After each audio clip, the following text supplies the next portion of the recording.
کہ اللہ کے رسول صلی اللہ علیہ وسلم سب سے زیادہ کس چیز کی وجہ سے لوگ جنت میں داخل کیے جائیں گے؟ تو اللہ کے نبی صلی اللہ علیہ وسلم نے فرمایا کہ اللہ کا تقوی اور اچھے اخلاق کا مظاہرہ، اللہ کا ڈر، اللہ کا خوف اپنے دل میں بیٹھاؤ، اپنے دل میں سماؤ، اور لوگوں کے ساتھ اچھا سلوک کرو، لوگوں کے ساتھ خوش خلقی کے ساتھ ملو، جب ملاقات کرو تو چہرے پر بشاشت ہو، چہرے پر ہنسی ہو، منہ بنا کر کے نہ ملو، جب آپ ملاقات کرو تو چہرے پر شادابی ہو، فرحت محسوس ہو، اور ایسا لگے کہ مل کر کے خوش ہوا ہے۔ اور سوال کیا گیا کہ جہنم میں کس چیز کی وجہ سے لوگ زیادہ داخل کیے جائیں گے؟ اللہ کے نبی صلی اللہ علیہ وسلم نے فرمایا کہ الفم والفرج، دو چیزوں کے باعث جہنم میں داخل کیے جائیں گے زیادہ، ایک تو یہ زبان، منہ، اور دوسری شرمگاہ۔ بد زبانی کی وجہ سے، اپنی زبان کے ذریعے سے لوگوں کو ایذا پہنچانے، تکلیف پہنچانے کی وجہ سے آدمی جہنم میں داخل کر دیا جائے گا۔ ہماری ساری عبادات، ساری محنتیں کارت ہو جائیں گی۔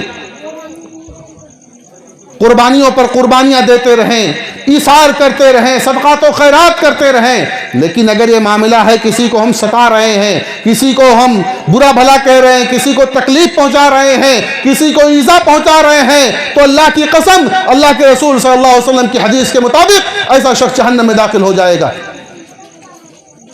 اور اللہ کے نبی صلی اللہ علیہ وسلم نے فرمایا کہ میزان میں جو سب سے زیادہ وزنی چیز ہے، ترازو میں، جو اللہ کے ہاں ترازو ہوگا، اس ترازو میں سب سے وزنی چیز جو ہے وہ یہی ہے، اچھا اخلاق، بہترین اخلاق۔ اور اللہ کے نبی صلی اللہ علیہ وسلم نے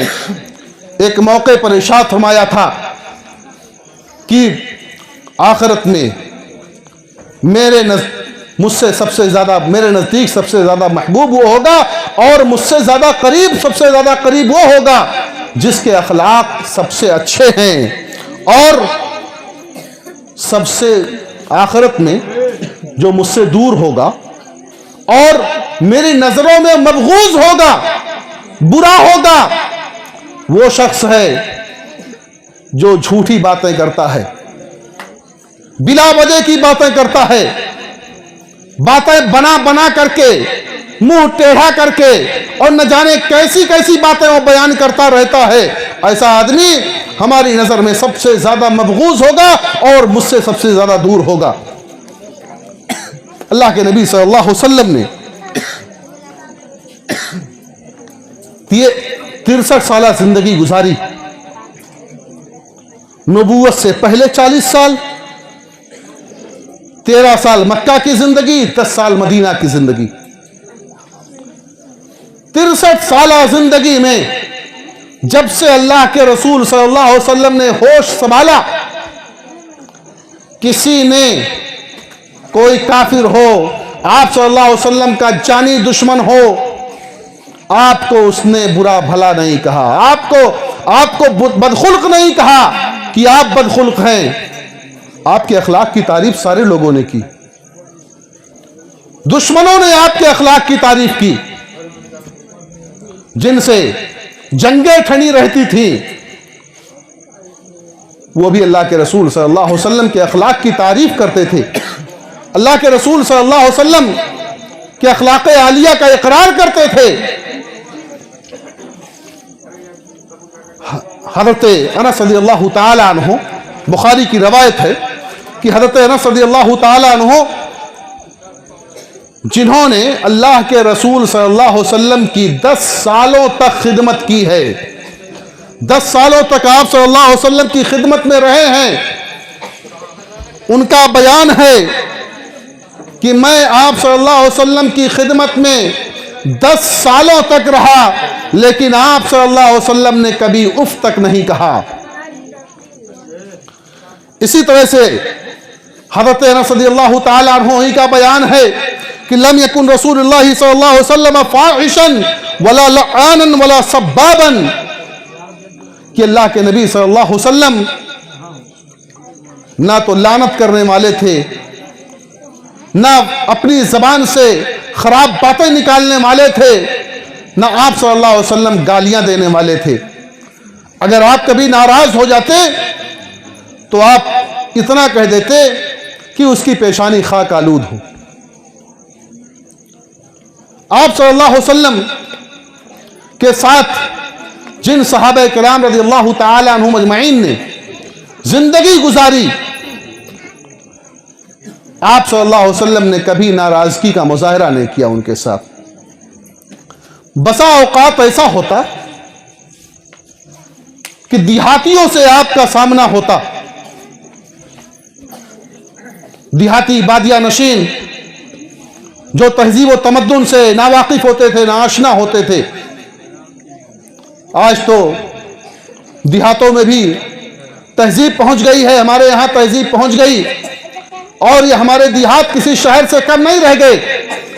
لیکن اس زمانے کے دیہات جہاں تہذیب و تمدن کا نام کی کوئی چیز نہیں ہوتی تھی، ان سے ملاقات ہوتی، کبھی کبھار وہ زیادتیاں بھی کر بیٹھتے، لیکن اللہ کے نبی صلی اللہ علیہ وسلم مسکراتے رہتے۔ غزوہ حنین سے واپسی ہو رہی ہے، ایک گاؤں سے گزر رہے تھے، وہاں کے دیہاتیوں نے آپ صلی اللہ علیہ وسلم کو گھیر لیا اور سوالات کرنے لگے، پوچھنے لگے، یہاں تک کہ آپ صلی اللہ علیہ وسلم کے بالکل آپ صلی اللہ علیہ وسلم کے ساتھ لگ گئے۔ آپ صلی اللہ علیہ وسلم پیچھے ہوتے ہوتے کانٹے دار درخت میں جا کر کے لگ گئے، لیکن پھر بھی اللہ کے رسول صلی اللہ علیہ وسلم ان سے مسکراتے ہوئے، ہنستے ہوئے بات کرتے رہے۔ حضرت انس رضی اللہ تعالی عنہ کا بیان ہے کہ ایک مرتبہ اللہ کے نبی صلی اللہ علیہ وسلم میرے ساتھ چل رہے تھے، آپ صلی اللہ علیہ وسلم کے کندھے پر ایک نجرانی چادر تھی جس کے کناروں پر نقش و نگار بنے ہوئے تھے۔ ایک دیہاتی آئے، انہوں نے آپ صلی اللہ علیہ وسلم کی چادر کھینچ لی اور کہا کہ اے محمد،